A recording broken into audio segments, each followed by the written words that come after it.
Hello everybody, welcome back. Today as well we have got to another video. In this video I'll show you how you can simply go ahead and join two meetings at Google Meets at the same time. But before we start our video, please do make sure to like our video, subscribe our channel, and without any further delay we will now start. So for the matter, first of all, go ahead and access your particular Gmail of yours. So the thing is, if you have got a meeting on your Google Meets, you will receive the invitation, right?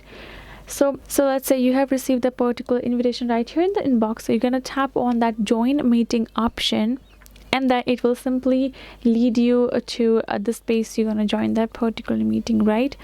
And if you do that with another in your mobile phone, let's say you have another invitation for that, and then first of all go ahead, turn off both the microphone and the camera of that particular window of yours, and again tap on that particular join meeting, and then it will open another window.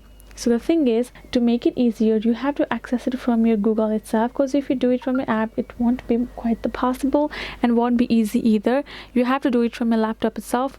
Once you have joined your meeting in a one window, and for another meeting it will open another window, so it won't, because it's a different meetings, no, so it won't disrupt or interrupt with each other. So you can now choose to speak with any of them and do a single activity for both the meetings. That is how you can do it. Hope this video was helpful to you all. Thank you so much for watching, and I'll see you guys in our next video.